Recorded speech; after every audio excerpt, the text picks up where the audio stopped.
CLP.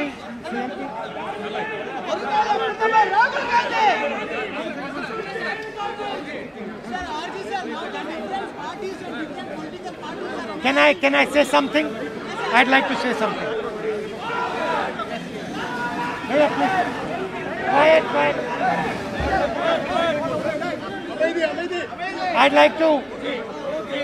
I'd like to say something. Can you be silent for 1 minute? Silent, please. Silent, sir, please. I came today on a festive occasion, so I want to start by wishing everybody happy Pongal. I came here on a festive occasion, so I'd like to start by wishing everybody happy Pongal. I also witnessed Jallikattu and had quite a nice time. Got a sense of why Tamil people appreciate Jallikattu. I must also say something.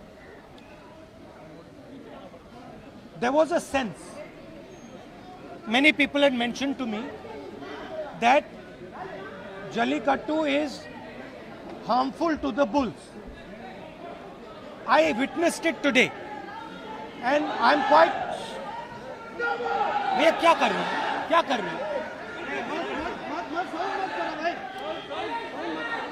I witnessed it today and I must say that the way it was done today, there was absolutely no chance of either the bull getting injured.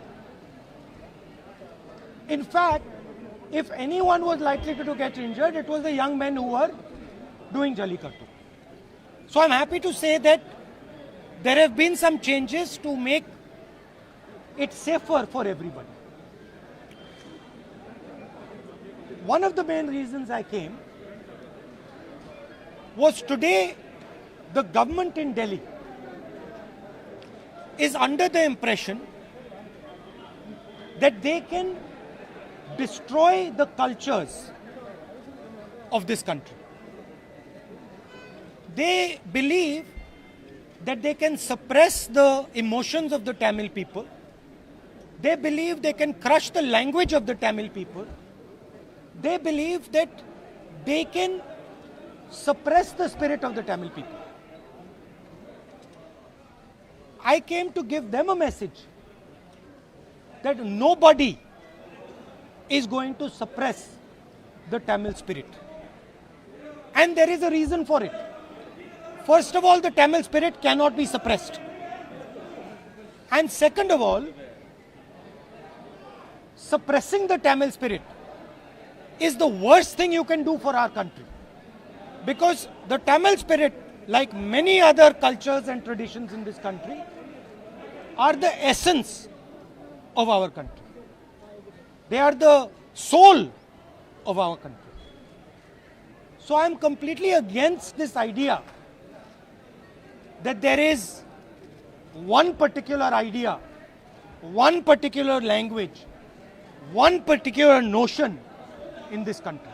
There are many different languages, many different ideas, and all these contribute to our strength. So that is my message. I also want to say that I'll be coming back here, not once, numerous times, and I'd like to thank the Tamil people because I learn a lot from them. They teach me about their past and they show me a direction about how the country should move into the future. So I would like to thank them, and I would like to also thank all the youngsters who took part in Jallikattu today and give best wishes to everybody. I have two things to ask. RJ sir, I have two things to ask. One is, some different political parties are alleging that Mr. Rahul Gandhi is utilizing this platform for the beginning of the campaign of upcoming election. Another one issue is, what is your reaction after coming from foreign that many thousands of lakhs of farmers are on streets from several days in Punjab border, in the Delhi border, and they are planning for the tractor rally on 26th. Do you think government somewhere intentionally neglecting them and not putting their answer to the farmers? My friend, The government is not just neglecting them. The government is conspiring to destroy them. There is a difference. Neglecting is you ignore them. They are not ignoring them. They are trying to destroy them. They are trying to destroy them because they want to benefit 2 or 3 of their friends. They want to give what belongs to the farmer to 2 or 3 of their friends. They want to take the land of the farmer, they want to take the produce of the farmer, and they want to give it to their friends. That is what is happening.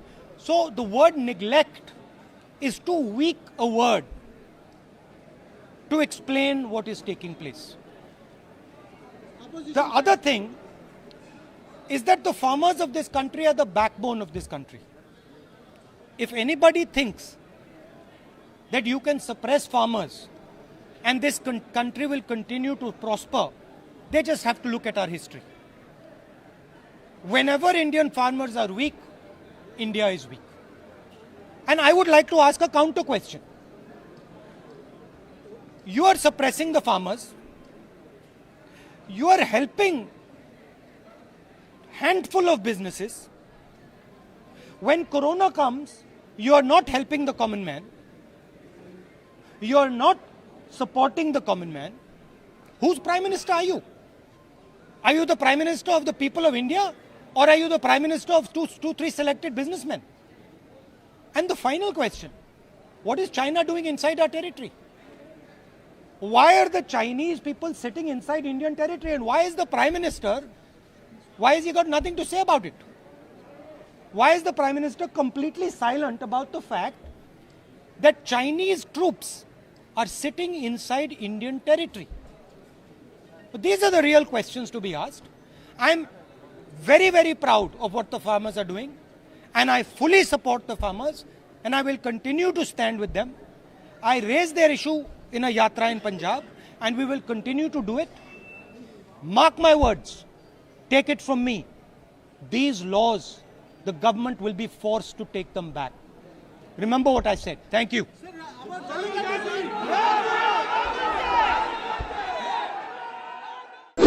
Sir,